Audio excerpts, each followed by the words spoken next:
a big band there.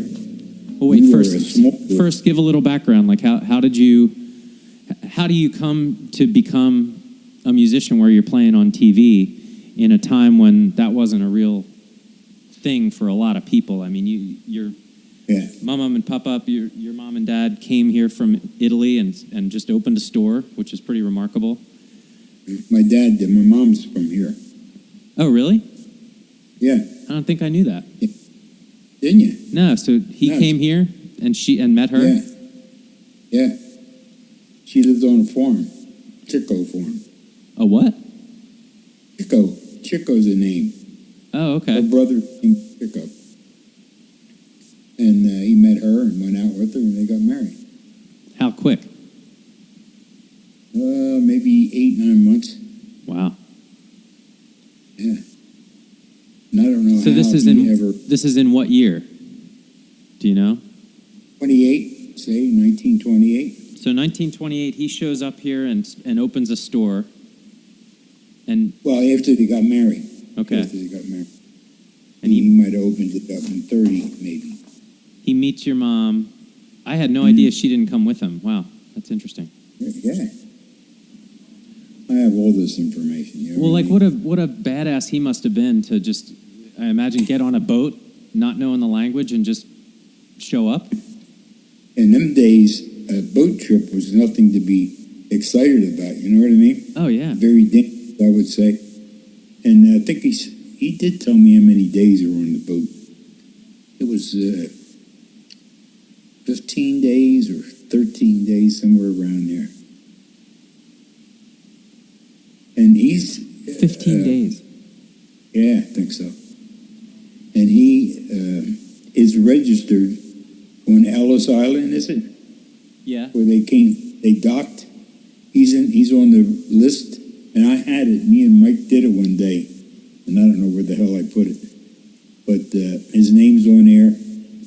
What the name of the boat was?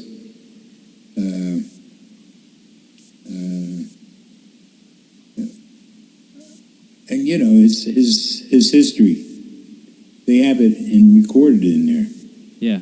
In the book. Yeah. He just came by himself? Well, friends. He knew a couple of buddies. They all came together. And he's like 20 or something? I think he was 21, 22. Wow. Somewhere around there. Okay, Yeah. So go ahead. So your dad shows up. And I don't know how he got to know Mom, you know what I mean? I don't know how he got involved with her. But she lived on a farm. 5 girls, 1 boy, brother. And that's where she grew up and raised. And then she went to work in the silk mill in Phoenixville. And let's see. She would tell me that she used to have to mind the cows outside in the cold weather, and didn't have much to eat, and it was a tough life for them. Man, you know. My grandmother had, I think, 13 kids. Jesus. And she would, like, when it was time to have the baby, she'd go in her room, lock the door by herself, have the baby, come out, and she was in the field that afternoon. Holy Christ. Yeah.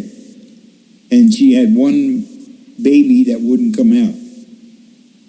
And the story goes that she got a milk bottle and kept, like, blowing in the milk bottle till finally she came out. But from going in and out, her head was shaped like a cone at the top. So she, like, had the head and molded it so it was round again, wrapped a bandage around it, and she lived to be like 94. The baby with the cone head lived to be 94? Yeah. Well, she molded it so it was round again. Oh, you know, God. Wrapped the bandage around so it would stay like that, I guess. And she lived perfectly fine. Wow. Unbelievable. That's insane. They were like, and they ate the worst food. I used to go in the kitchen and there would be You know these iron skillets, heavy things, like with pieces of homemade sausage in it, with the fat congealed from being in the cold. You know what I mean? Ugh. That's what they ate, shit like that. Another favorite it's like was, Eskimos, you know, it made them tough, I yeah, guess. yeah, Jesus. yeah. Oh man. So, Of course they. Yeah. so your mom and dad have you and John, right? Yeah. Yeah. And this is what year? Me, 31. John was 4 years later, 35. And they have the store at this point? Oh yeah. And this is a pretty neighborhood store, but it's pretty successful, I guess? Oh, it was during the war, and we were probably the top store in the area. We had our own slaughterhouse, my uncle's farm. They built a slaughterhouse, killed their own beef, and it was crowded all the time. Saturdays, it was packed. It wasn't a big store, but it was well known. He used to give a hamburger to the Val Rio diner, make it for him, and steaks. And it was a private, no, it wasn't private, but it was a restaurant in Phoenixville. He used to serve filet mignon to the lady that had it. So he was, well known. And we sold a lot of stuff. Oh, Christ. Like a grocery store or just meats? Yeah, no, everything. And what was it called? Fruit. Sam's Market, Sam's Market in Norristown or Phoenixville? Phoenixville. Okay. Phoenixville. I and Marshall. And Credit. hold on one sec. Hey. Could you? Okay. Yeah. Yeah, that'd be great. Thanks.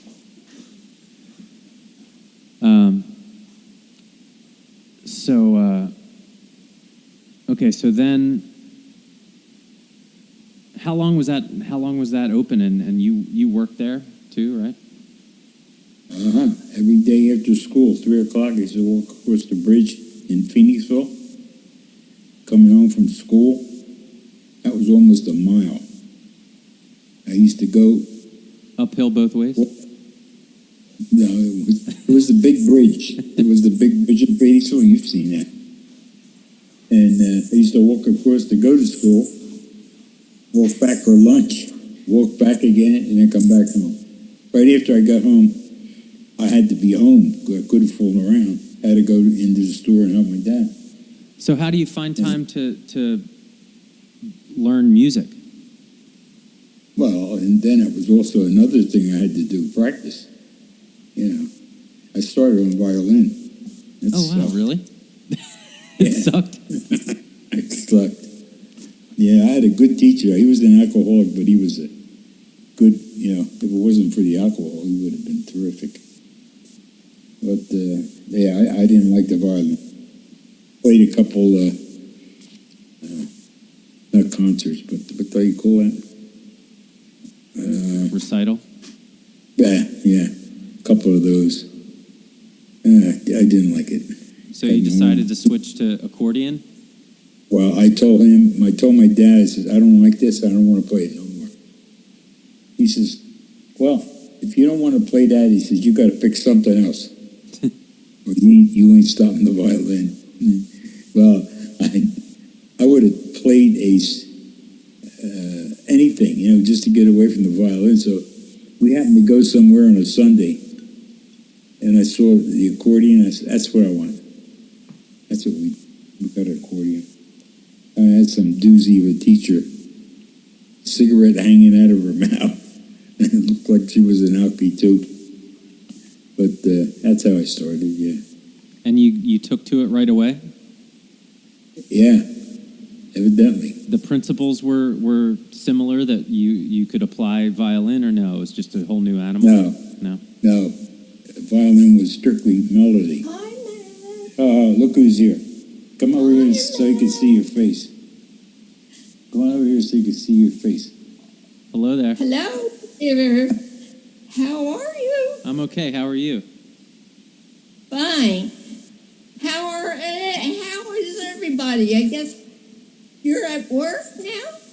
Well, He's at home. no, I'm at home working on this project. I got to go to work after I'm finished here.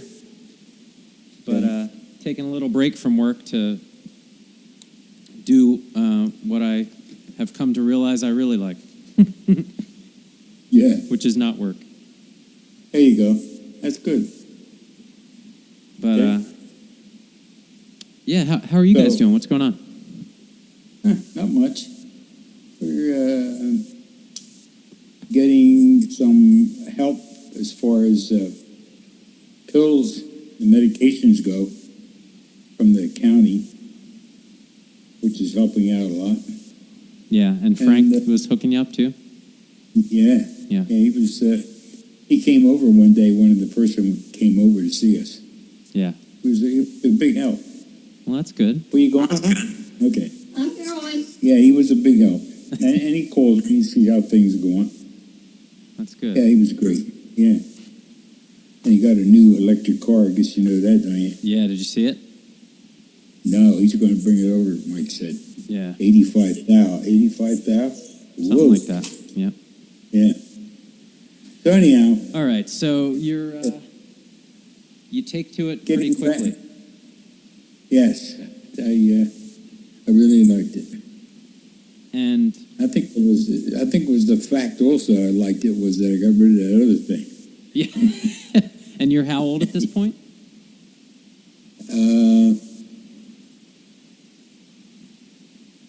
Probably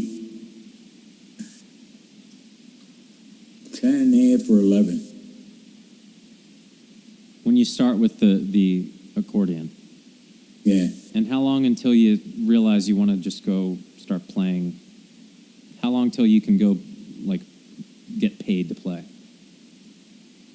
I think I played, my first job was a New Year's Eve at the one of the clubs in Phoenixville. They were looking for a band, and a friend that I knew that played guitar says, "Come on," he said, "they want a band down there." I said, "What the hell, I never." Yeah, he said, "Come on." I did. We played the New Year's Eve there. That was the first job I ever played. And this is, you're singing and playing piano? Did you know you could sing already? No, just playing. Yeah. It was just background music for New Year's Eve, or? Well, we were playing songs, like for people to dance. And so? The Orioles. Oh, okay. So then what, this is what age when you play your first show like that? About 12. Oh, so it wasn't long. Yeah. So I had, somebody gave me a fake book. It was, at that time, I think the guy told me it was like $35. Uh-huh. But had all these, standard tunes. And that's what I would play on my own, other than my left. And I got to know pretty nearly all the standards at a young age, you know what I mean? Yeah. And from me playing a couple of jobs with other bands, because they heard that I knew those tunes, which was important to the band, you know what I mean? That you know the standards. Well, I was starting to play very early. Yeah. With bands, And because I knew the standards, everybody was starting to hear that I did. They would hire me, which was good. So you're getting to go to high school, and you're still playing shows then probably pretty regularly, right, through high school? Yep. Yeah, I would be falling asleep in class every day. Because I had a Spanish class, and the teacher said, "Sam," I used to play jobs for him. Like he'd go have a speech or some kind of thing they had, He said, "Would you play for me at the thing?" "Yeah, okay." Carrying my accordion, because the accordion was bigger than me. And he'd say, said, "It's all right, Sam. If you want to fall asleep tomorrow morning, it's okay." So you were just, you knew pretty much that was what you were going to do, like, at that point? Oh, yeah. Oh, yeah. Yeah. Yeah. So then you start playing regularly after high school, and you put together a band then? Yeah, I was playing pretty regular before the end of high school. You know what I mean? I was playing a lot of music then. I was walking around with like maybe $700 in my pocket all the time. Wow. Yeah. This is in the 40s? Yep. Because I graduated in 49. So I'd say that was around 47. I was playing a couple of TV shows. One was called Stump the Artist. Broza was the kids show for Horn and Hardart.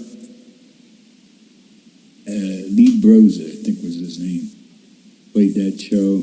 Played the Hayloft Hoedown, which was a steady thing, Western. They had all, the Western talents. And then one of my steadiest jobs was with Uncle Jack and Mary Lou, country and Western.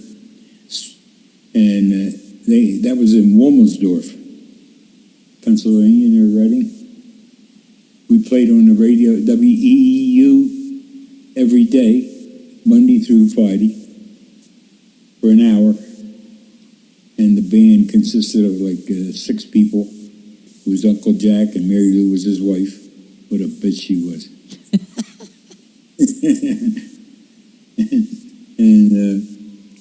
But they had Sunday at their park. They had this park in Wilmersdorf, and they had all the top country and Western talents. They had like, one of the biggest pricks was Eddie Arnold. What a voice, though. He had a beautiful voice. Worst rug, too. He always wore a rug. It was terrible. But people would go up, hand him a request, he'd crumple it up in his hand and throw it on the floor. That was the kind of guy. Then he'd go in his dressing room, never come out and say hello to anybody. And the majority of those people used to come in with suitcases full of vodka. They'd drink it straight out of the bottle. I don't know how the hell they stood up.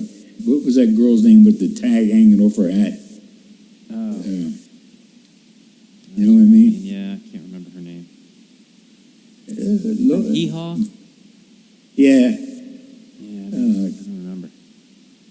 Anyhow, she was, I don't know how they stood up. That's how much they drank. No shit. So,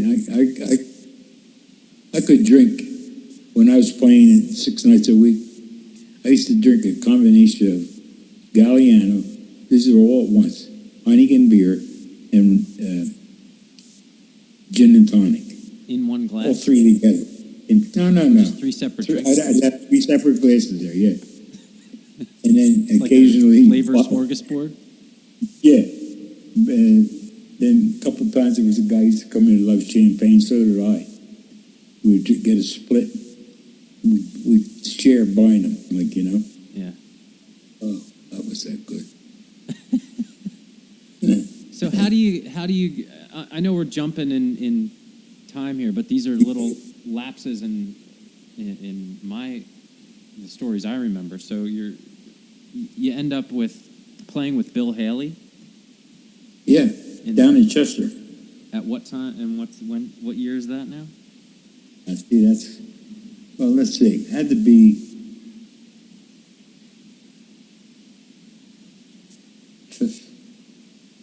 well, I graduated in 49, so say 52. Okay. It was me, Slim Alsman, guitar player, and Bill Haley. He was also a prick. And this was not this was not the Comets, though, right? This was... No, and they were getting ready to form that group. And, he said to me, we're going to go on the road, Sam. You want to go with us? said, nah, because I couldn't stand him 7 days a week or whatever it was. And he had that spitty curl hanging on the front of his head, you know. I didn't like him. I didn't. He paid good money, that's all.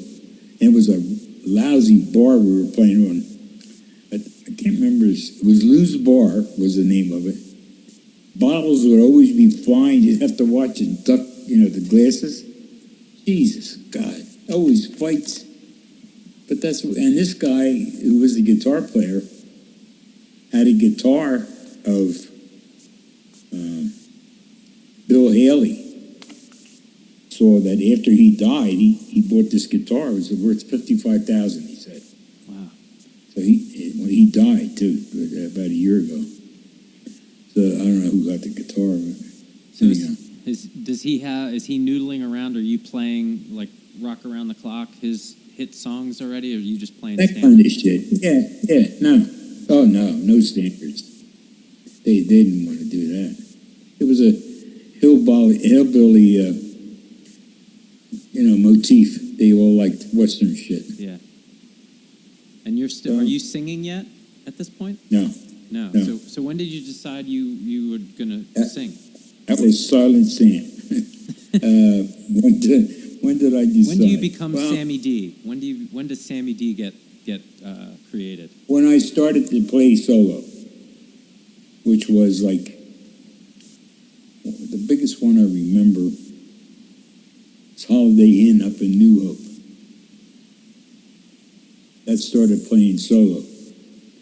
And to break it up, instead of just playing songs, I decided to sing a couple things. And that became, I got better and better at it. And that's how it became Sammy Dee. The sign out in the lobby with my picture.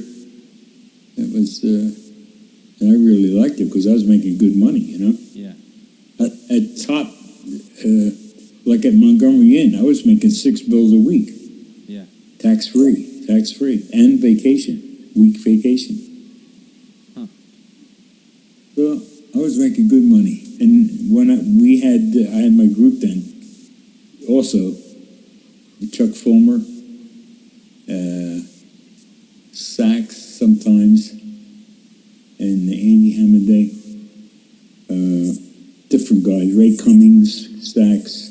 And you play with Jaco Pastorius at some point too? No. His dad or somebody related to him, right? Didn't you play with Jaco? Yeah. No, I never did. But like I was starting to tell you, we were playing a job for Channel 17, and it wasn't that we were on TV. We were playing for the people that operated the station, and there were notaries coming in to, congratulate them all. Some of them were started with Sammy Davis Jr., Margaret Whiting. When I saw Margaret Whiting come in the door, I knew her, just from how I had records of her. Right. And her favorite song made a big hit was "A Tree in the Meadow." So I saw her walk through the door. I said, I told the guys, play this.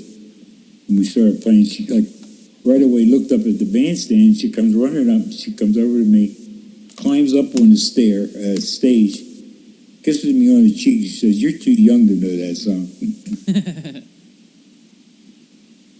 That's awesome. So Sammy Davis came in, but he didn't come up and sing or anything. He was with a group of 6 or 7 guys, and like I said, I met all the Western guys. I mean, all of them. So how long? So you're now at this point. We're into the mid 50s, right? So you have you have a couple kids, and this is not a regular existence in that time. No. I was fortunate though. I was getting good money and enough to keep going, and I also was working at Burroughs and doing well there and getting to be foreman and making a good buck there. But I never stopped playing, you know what I mean? Yeah. As bad as it was to get up the next day, I still rather play than work. Yeah. But I did well at whatever else I did, you know? Right. So, It's interesting because that's, you know, I somehow subconsciously absorbed a lot of that, yeah. even though it happened before. I mean, because that's what I'm doing. Yeah, actually, You know, that's what you're doing. Yeah. It's strange the way that something has to be genetic in a lot of that kind of stuff, the way your brain is wired or whatever. Because I recently sort of re-met John, Frank's son, and Courtney, who is Ginny's kid, and Yeah. she's only 22. You know, Oh. I probably only met her 5, maybe a dozen times when she was a little kid. Yeah. I had no, I didn't know her at all. And, Yeah. and she came out to visit, and we spent a week together, and it was as if we shared a brain. Really? Yeah, it was pretty remarkable. So Yeah. it's interesting to me that kind of, I'm going to do this job because I have to do it, but I Yeah, want to do the yeah. other stuff. I understand. And you just, I remember that you didn't, that, you came in late a lot, and, Yeah. and had weird hours, and that was a real benefit to me, especially Yeah. in the summers. I mean, tell me about Oh, yeah. that. Like, if you want to fast forward to, like, you're still playing that I recall, and that's in the 70s, and I want to hear about making the record, too. That's a beauty, making the record. Yeah, Oh, so geez. tell me a little bit about that. Well, I was fine till that day, and I started getting congested in my nose and sinus and all, like I was getting a cold. I said, "Oh, jeez," So I know that chiropractors can sort of alleviate that, and they put like a hot pad or something on your head to declog you. And it helped for a while, but after on the way down, like I could feel it clogging up again, I had cough drops, cough medicine, all kinds of shit, lozenges. But we get down there, and it was the guy, he used to be an announcer on KYW. I can't remember his name, but he went into that business. And we go down to make the record, and they set us up. We're not close to each other at all, but the earphones are not working. So we had to do this record, if we wanted to do it that day, just by sound from the other person, which was maybe 5-6 feet away, Right. which is not ideal. So with me with the cold, and you can't really tell that on the record, but I'm like coughing and hacking between songs and all. Oh Christ! But it didn't turn out bad. And this was straight pressed to vinyl, or did you record tape? No, right to vinyl. So you get one take, basically. Yep. Yeah. And this was paid for out of your pocket? You just decided No. to do it? No. I was playing in New Hope, and two guys come in one night and said to me, came over and bought me a drink. Said, "Hey, we'd like to make a record with you." I told them, I said, yeah. Okay. He said, "Here they are doctors. One's a dentist and the other one's a doctor. They're brothers from New Jersey." He says, "Where do you live?" And I told him. He winds up coming to my house the next day, the one doctor. And he says, "Would you like to do a tape?" I said, "Yeah, I would." He said, "Do you know a band that you could get?" I said, "Oh, yeah." he said, well, could you do a tape? He says, and let me hear what it would be like. Sure. So the next day I got a couple guys together. Did it at the house here. And for the next time I played at New Hope, next day, he came and said, I'll play this tonight. He said, I'll talk to you. I said, okay. And the next day he called me, yeah, let's do this. So we did. I called the guy down at the record place and, yeah, we'll make arrangements to make the tape. And we did.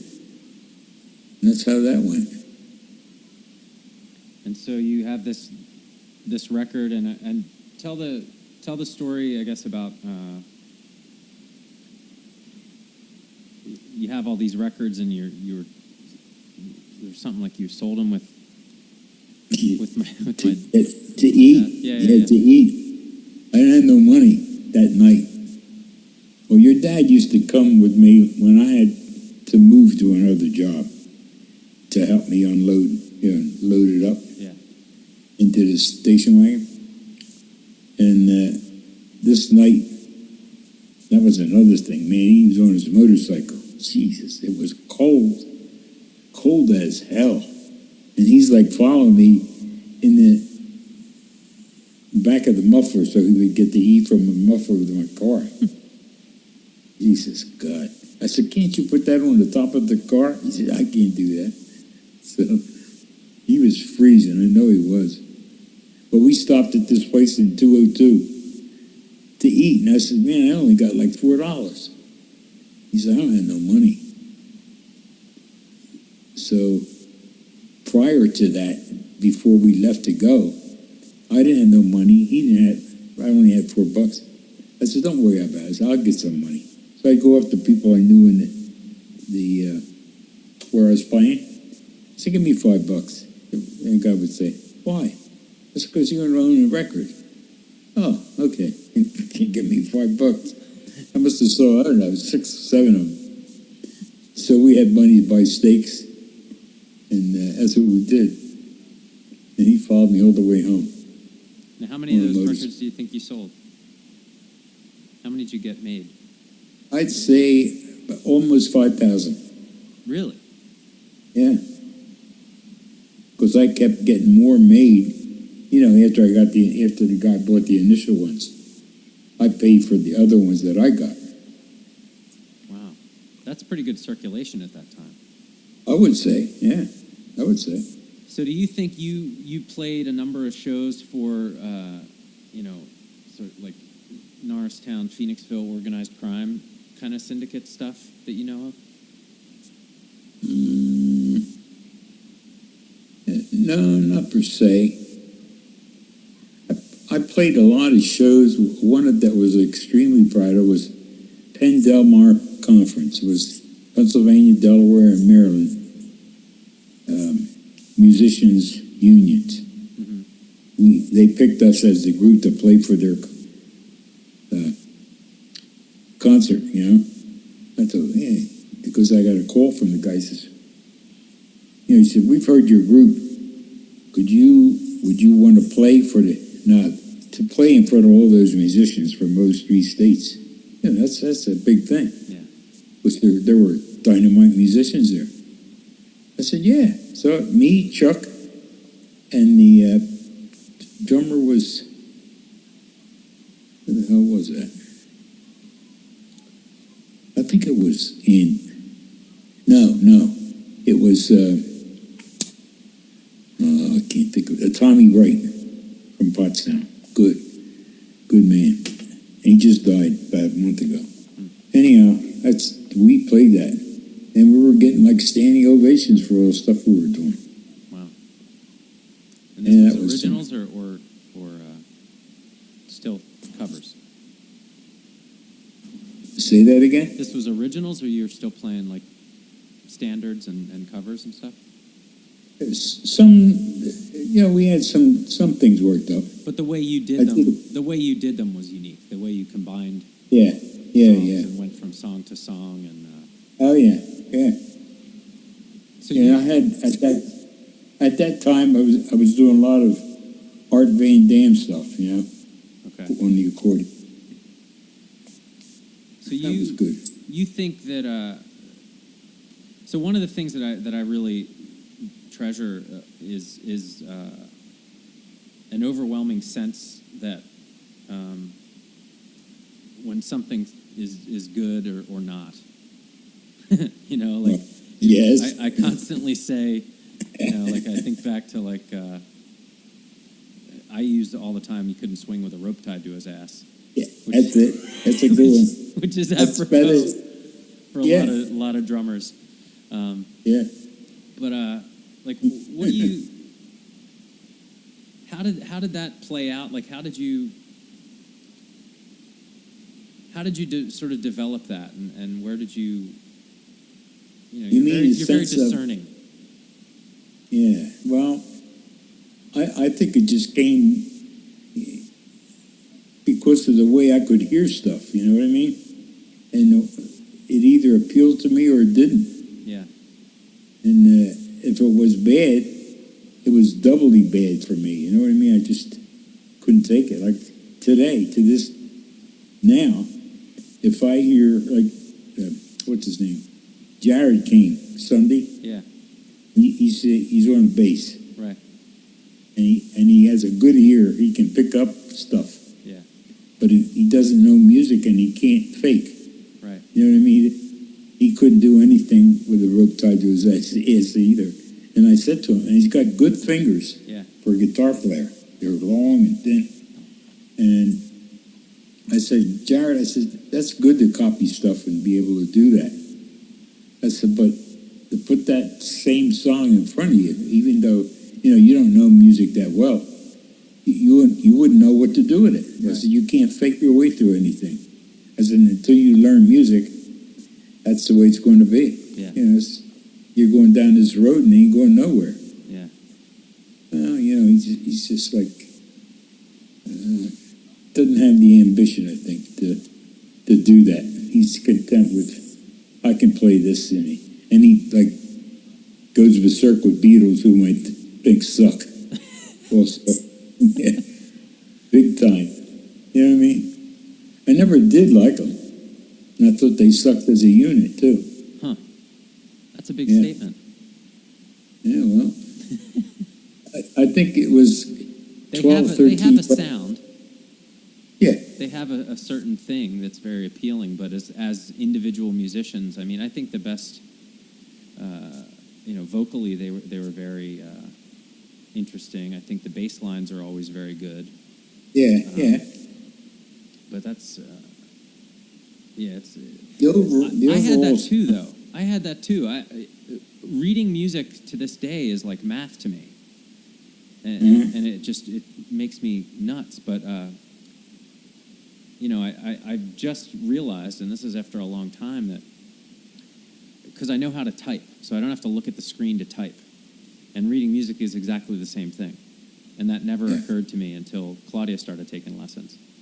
Mhm. Kind of strange that way, but so a couple of questions, and if you want to tell the other story that I wanted to hear, and I think we'll definitely do this again because I gotta cut it short here soon, and I want to do this with Danny because I think he's better at this than me, and he will maybe bring out some other things that you know he doesn't that I can't, but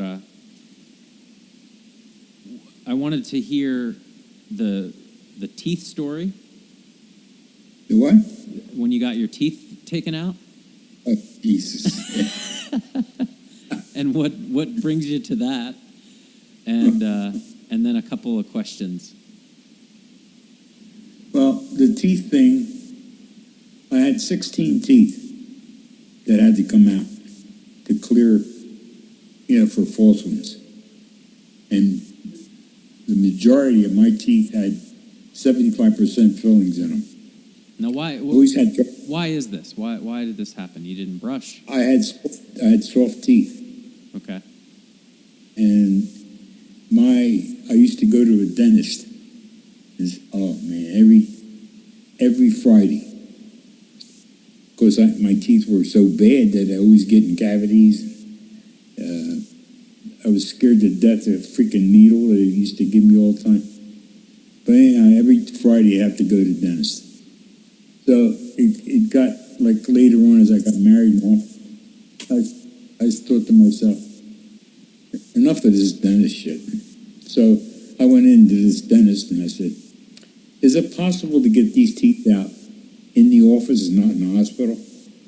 He said, yeah. He says, if you can take it, or not the word he used, but if you're okay with it. I said, oh yeah. I said, rather than go in the hospital, I'd rather do it here. Okay. He said, I said, one thing. Yeah, he said, what's that? I said, is it okay if I would drink? He looked at me, he said, what do you mean? I said, well, I like to have a little comforter before I come here for that. He said, yeah. He said, that don't bother me. I said, okay. There's a bar room right next to the dentist. It wasn't next to the dentist. It was next to the Val Rio Diner. Fountain Inn was the place. Never been in there, but I knew the guy that was the bartender. I go in, and I never drink whiskey because I get sick. So I go in and I said, let me have a double shot. He says, what do you want? I said, I don't care, any kind of whiskey. And a bottle of beer. Okay. I took the whiskey and took that. Oh, God, I hated that too. I wasn't aware of vodka and cranberry yet, you know what I mean? Right. So I drank the beer right after. I chug-a-lugged it. I had 4 of them, 4 beers and 4 of those double shots. Oh. And I'm still standing. And I had to drive from there to the dentist. So and the guy's looking at me funny. He says, you have a problem? I said, yeah. I said, I have to get some teeth out. Oh, yeah, he says. So I said, I think I had enough. He said, I'd say so. So anyhow, I leave, get in the car, and I'm fine yet, It's not really hitting me. So I go to the dentist, pull up, go walk in, and the wife's there, and she says, he'll be with you in a minute. I said, tell him to take his time. I'm in no hurry. And so she's saying, I have a bulb up there. It has to be changed. Would you do that? Yeah. I said, you got a ladder? Yeah. Okay. Well, I climbed the ladder, changed the bulb, come down. I'm still fine. And meantime, he says, okay, Sam, we're ready. Okay. Comes with this big tray full of freaking needles, right? And he has it covered. I saw him lift the thing. I was, oh, Jesus. He said, I'm going to give you the one in the front. He says, that'll sort of number all around the area. And that's a bad needle to take. You're very too front. So he did that. He said, well, wait a while now. Okay. And meantime, I'm starting to feel better. Dizzy. And he says, I think we're ready, Sam. I said, okay. First one, he goes to take out brakes. So, guess they go in there and dig to take it out. You know what I mean? A couple more, they're really big. You're awake through this. Oh, yeah. And I have all these teeth in a bag here in a drawer. And I was going to make a necklace with them, hang it on it. Anyhow, he took them all out, put the false teeth right in. He said, don't take these off to clean them. He says, because what's going to happen, your gums are going to swell up. You won't be able to get them on. I said, okay, well, your mouth's like, oh, it's terrible. So anyhow, forget that. I get back when I'm all done. He said, you all right? I said, yeah, oh, yeah. Well, I'm starting to slur a little bit, you know what I mean? Because the booze is starting to take effect. I had a white shirt on. And I get in the car. I sit there for a few minutes. And I start to go. And I'm looking at the gas gauge. It's getting real low. So, oh, Christ, I gotta get... So I stopped at the gas station. Now, meantime, my mouth is all numb. I have no control of my mouth staying closed, you know what I mean? So, unbeknownst to me, the spit and saliva and blood's going all down my shirt in front of me like. So I go stop at the gas station. The guy comes up to the car. Yeah, wait. And like before he finished, he looked at me. He says, "What happened to you?" So, like I said, my mouth is all numb. I go, "That's no what trouble." He said, "You can't understand what I'm saying, like, you know." So he said, "What?" I'm pointing at my teeth. He said, "Oh," I said, "Whatever it is." He put the gas in. He said, "You sure you're all right?" Yeah, I had to go to my mother's because I couldn't go no further than her on 724. I got to there and Mom saw me, but my blouse and my shirt was saturated with blood. And she said, "Oh, what the hell's the matter?" So she made me lay on the couch. I lay there for like, I don't know, 3-4 hours till I got, awake. But that was something. Yeah. But I never regretted that. That was the best thing I ever did. Yeah? No, just because no dentist. You got a bad lot of teeth there, yeah? Yeah. So just get no dentist. And I had never had trouble with it. I was eating corn on the cob next day. And this leads to you drinking excessively hot coffee and excessively hot soup because you don't have the top palate. It's a piece of plastic, right? Yeah. Oh, I love hot. My coffee cup goes off at 126 in the micro. Seconds, 126. So, a couple of quick questions. Go. What is the thing that you're most proud of or your proudest moment? Music-wise? Anything. Or quitting smoking? Talk about that a minute. Oh, God.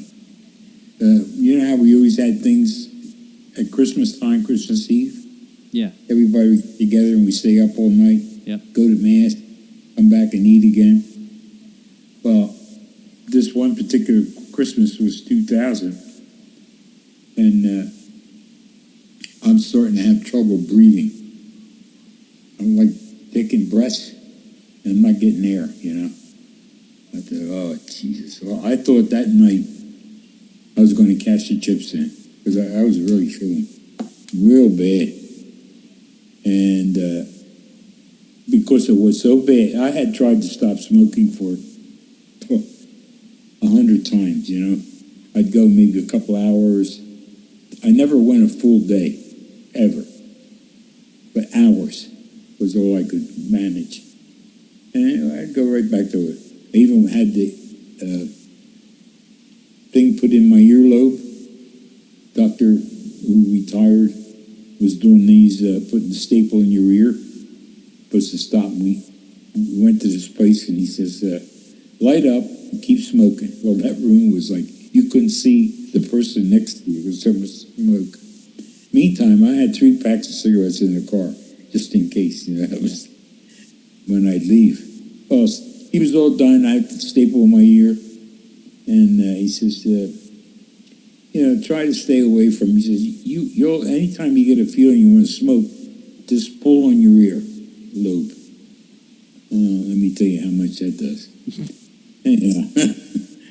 I get in the car. As soon as I got in the car, I tore the top of the cigarette thing off and lit up, and I was safe to go. That didn't work. But the fact that I couldn't breathe anymore, that's what did it. Yeah, and you just quit cold turkey? Yep. And I went through at least 6 months of stomach pains, palpitations, sweats, heart beating, fast, slow, real bad. And just started to ease after 6 months. But I didn't, one time, like the third day maybe, I took a puff, lit up a cigarette. Oh man, that tasted terrible. Yeah. That was it. I was done. Yeah, it's a weird I still got 5 packs of cigarettes unopened in my drawer. They're probably They'll- stale, even though they're in foil. Oh, right? God, that would drop you right there. Salem 100, yeah. Do you remember when you started smoking? Yeah, I was about 12. And just My dad used to have a cigarette, a file, a big file. I'm talking a real file, metal file. Yeah. On the thing underneath where the roll of paper was that you would tear and wrap your meat up in. He used to have this, where he laid his cigarette on the file. So when he would go into the cooler, I'd go up there and take a cigarette, take 3 or 4 puffs, and put it back down on the file. That's how it started. Then we sold cigarettes in the store. I used to take a pack or 2, take it to school with me. That's how it all started. And one time I was going up the step. We had 3 steps in the store, and I was going up, and he was in back of me. When my foot went up on the step, the pack of cigarettes fell out of my pocket. He was in back of me. I felt this big smack in my head, back of my head. He said, "Whose are these?" I said, "What, Dad?" He said, "The cigarettes." He said, "Oh, he smacked me again. Yeah, he knew That it was was a it. bad idea, huh? He just, Yes, he did. it's brutal. So, remind me again, what year were you born? 31. 1931. Okay, so what's something that you just can't believe is real? Like you could have never imagined, and now it's.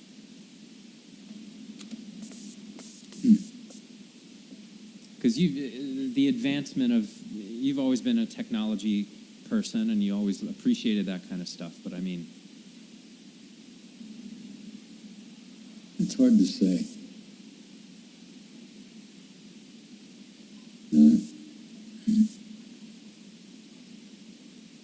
did anything just hit you like, you know? I mean, I remember I remember when you first got a remote control for the TV and would fuck with me on that. Like you're one of the, Yeah. It's just, and that's a pretty. I think the Quartervox sort of floored me when I first saw one. That was, great as far as I was concerned. I had to get one the next day. You mean the laid down Sounds like- version, where it's split in half? No, that was me. I did that. You did that. Yeah. So it was a And, regular accordion before that. It was, yeah, well, you've seen a Quartervox. I've seen It's your okay. setup. I don't know what a Quartervox. Well, Quartervox is like an accordion. Okay. Looks like and has the organ With the baffles sound and all in that. it. No. With the baffle things that you go back and forth, that type of thing. Oh, bellows. Yeah, bellows. Yeah, it has that, yeah. Of course, you have the reeds in it also. And to me, that was and I first started using that down at the Bull Tavern in Phoenixville. And what made you realize you could just cut it in half and lay it flat and build that box? That was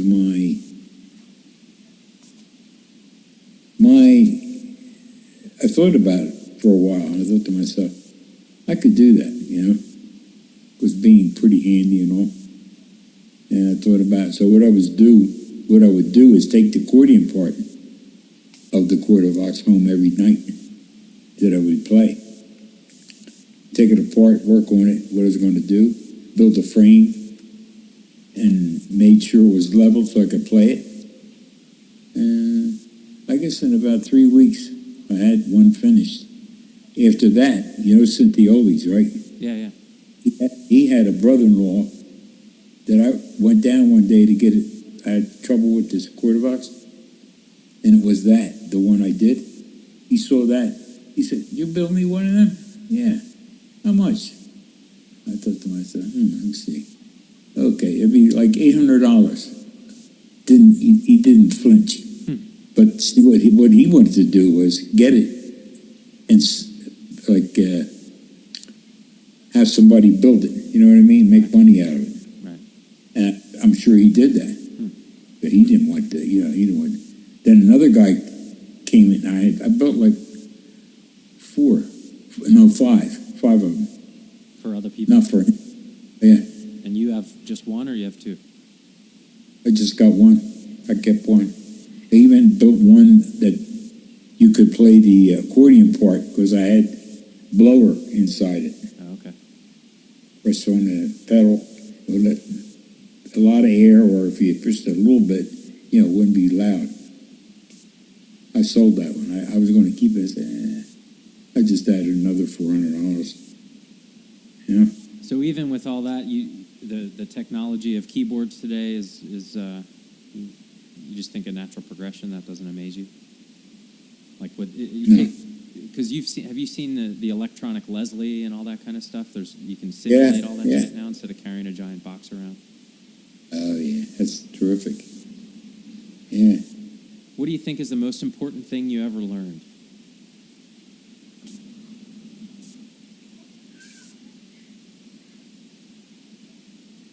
Whether it's a life lesson or a skill or whatever.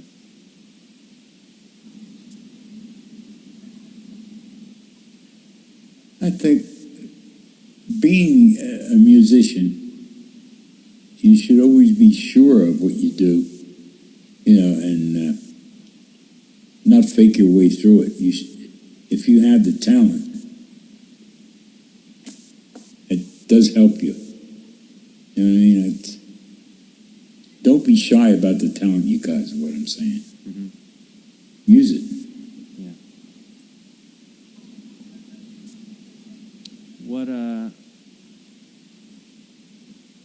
What's your favorite movie, song, or book, and why? Movie? Movie, song, book, favorite work.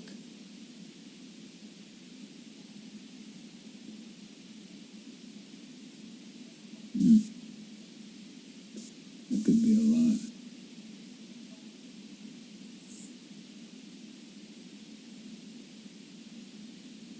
One of my favorite movies when I was younger was Pinocchio, believe it or not.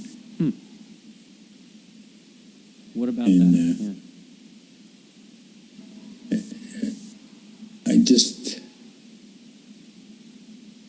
I guess it was just a fantasy of it all, You sort of like put yourself in that situation, how it went. The kid that got involved and, he shouldn't have. I think there was a lot of lessons to be learned there, Mm-hmm. For kids.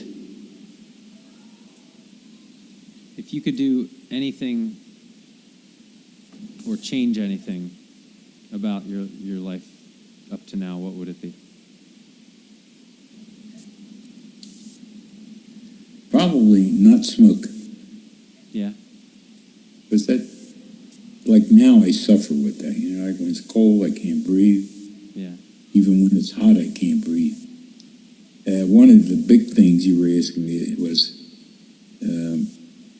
when they discovered I had bladder cancer. Uh-huh.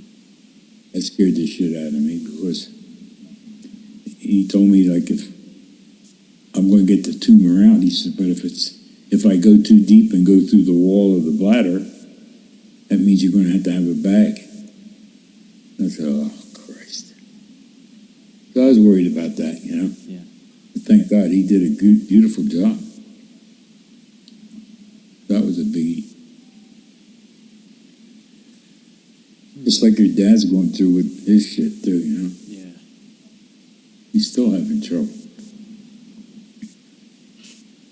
Well, I think we got some good stuff. I want to digest it a little bit more, think about it a little bit more, and go over it with Danny and see what we would do. Because I think I wanted to get one out of the way because I think you might get a little bit more. Well, just give it some thought because we're going to do it again and think about some stories you want to tell because you got so many good ones, and maybe the questions I'm asking aren't pulling them or whatever. Yeah. And I have a beauty for you for up at up at New Hope, I'm widely known as Rocky. Oh, go for it. Go ahead. One day, I was playing at this Polynesian place where one side of the restaurant is open to the canal. Beautiful scenery at night, like lights and stuff. This Polynesian food. There was one bartender that was there that had heart trouble. And this one guy used to come in, he got a job there, younger guy, maybe 50. A real hot shot, like he liked Frank Sinatra, and he always come up to me and, do this, do that. He seemed to be like a nice guy, but he was a wise ass, And we were sitting at the bar one night. I was on break, and he was saying, "See that son of a bitch over there?" He's talking about this bartender. He says, "I got a nephew. He's going to come in here and kick the shit out of him." I said, "What?"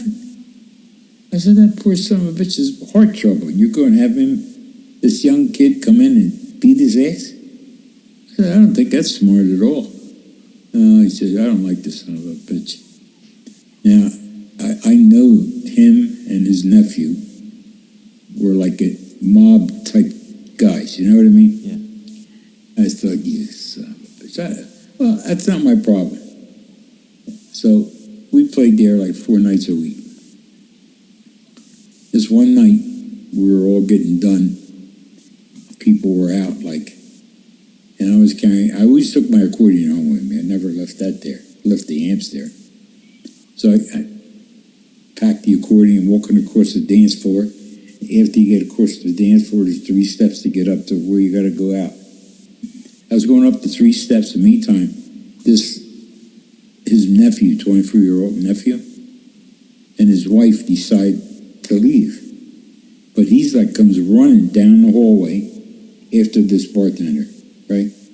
And he runs into me, and my accordion case goes flying across the dance floor. I said, "Hey, you son of a bitch." I says, "If you busted that, you own it." So I went right after him, and I grabbed him, and there's like a stone wall in the place. Stone. I mean, I'm talking about all stone. Grabbed him by his back of his coat and slammed it right into the wall.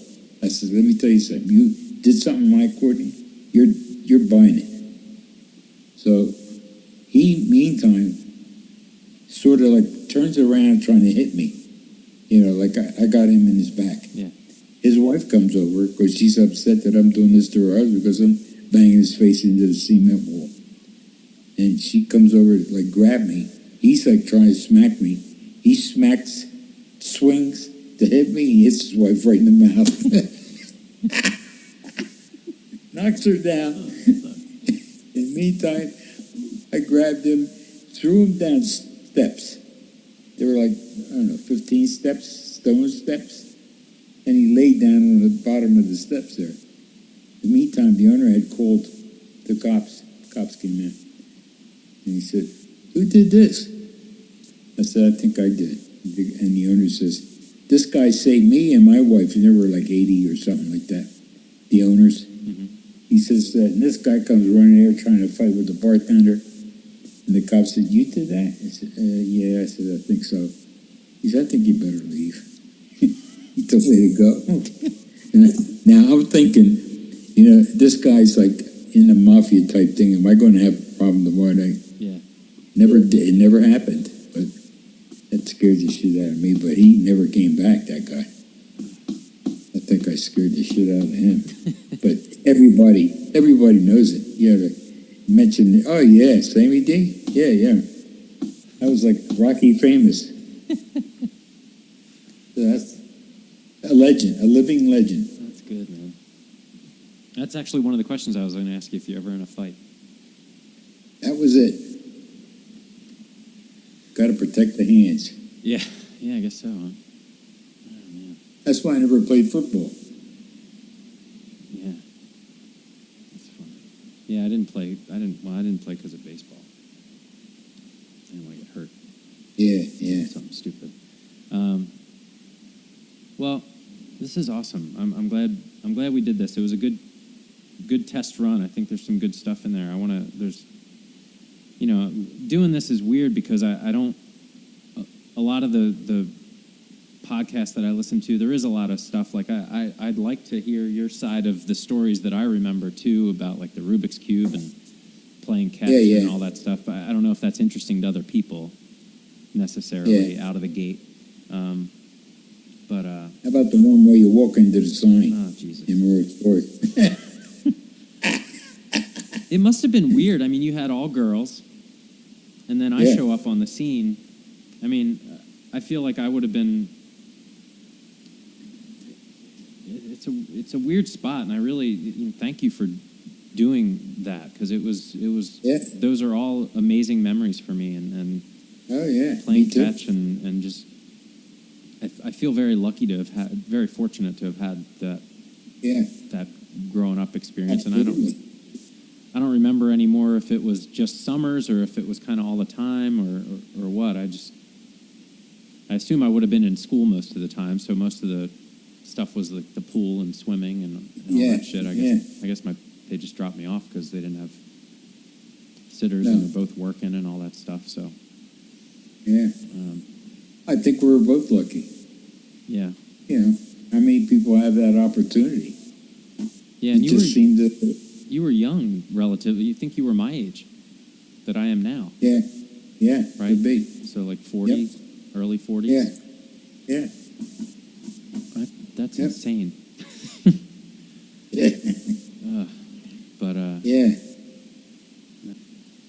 All right, sir. Well, I love you, Papa. Tell Mama I said hey. Love you too. And hey, he says so long. Bye-bye, Hon. It was nice to see you again. I was hoping I could see the little ones, too, and Mom. They're at school. Yeah. You're at work. Oh, he will be. I'm going back. I'm going back to work. Yeah. So. Okay. Be good. Good to see. Yeah, you too. Have a good day. I'm glad we did this. What should I do? Push end here then? End will end it. Yes. That's what I should do. All right. Okay, I'm going to do that. All right. I love you, Pop. Love you too. All right. Bye-bye. See you, sir. Bye. I've got you under my skin. I've got you deep in the heart of me. So deep in my heart that you're really a part of me. Yes, I've got you under my skin. I've tried so not to give in.